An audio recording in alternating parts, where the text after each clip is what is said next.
Doc on the Run. We help injured runners run.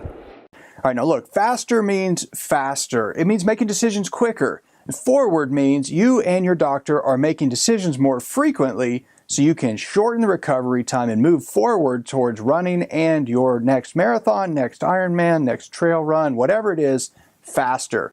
So how does that really work? I mean, think about this. You go to the doctor, they say, okay, you have a stress fracture, you have tendonitis, you have some issue, and you need to rest. Okay, well, I understand that you might need to rest for some period of time, but then how long do you need to rest? Is it the same as everybody else, or is it different for you? And when your doctor tells you to come back 2 weeks, 4 weeks, 6 weeks, does that really make sense to you? I mean, think about it. When you're training, when you're out on a run, how often do you measure your heart rate? If you think about this, if you run with a heart rate monitor, look at it. How often does it actually check your heart rate? Is it doing it every hour, every mile? No, it's doing it every couple of seconds, right? It's actually changing those adjustments in heart rate as they happen. So you need to know in real time what's going on when you're training, and you need to know real time what's going on when you see your doctor and you're actually healing an overtraining injury. Because let's face it, an overtraining injury is about the worst possible thing that can happen to a runner. Your fitness is going to get decimated if you just sit there waiting and waiting and waiting to heal. And every extra week matters. If you spend 1 week on crutches in a fractured walking boot or a cast, you get a 17% reduction in the muscle diameter size of the fibers in that leg.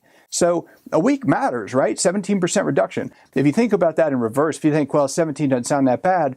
If you went to your coach today and you said, I want 17% bigger calves this year, how soon can you make that happen? They would say, maybe by 2020, right? Like it would take an enormous amount of time to get that back. So that's why it's so crucial. That's why you should not wait for 4 weeks or 6 weeks or anything else. Think about how often do you measure your perceived exertion or your lactic threshold? I mean, once every 10 years? No way. You're going to want to know season to season or even, different phases of your training, how you're doing. You want to really know, does your perceived exertion seem to go down as compared to what it was a few months ago? You want to make those adjustments during the big training blocks so you can see whether or not you're actually making progress. I mean, really, how often does your coach measure your progress? You check in your coach, what, weekly? Sometimes daily? It just depends, but you certainly don't check in January and June and that's it. That wouldn't make any sense at all. So if you get injured and it's January, would it make any sense that your coach wouldn't talk to you or your doctor wouldn't talk to you for 4 to 6 weeks? I mean, that's absurd unless you've thrown in the towel and you've decided you're abandoning all of your running goals. You're going to switch and you're going to take this year off. You're not going to do anything else. And that makes sense to me then, but if you have a timeline, if you have a race that you want to do, if you want to heal and then start training for that race, so you can show up on that day at the start time and make it to the goal in your finish time, then you really don't have any time to waste. And you certainly shouldn't waste it based on some arbitrary timeline a doctor gave you. So you need to talk to your coach, you need to talk to your doctor, and when your doctor throws out some time of like when you're going to check in and maybe increase your activity, maybe give you some range of motion exercises, maybe let you out of the fracture walking boot, maybe take you off crutches, you need to ask them, do I really have to wait that long to reassess? And say, I'm talking to my coach every day. Why do I have to wait 3 weeks to talk to you? Can't we do that in like a week?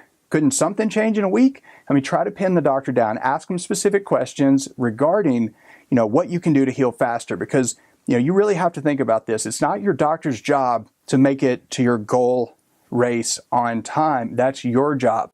It's your doctor's job to try to heal your injury. At least that's what they think.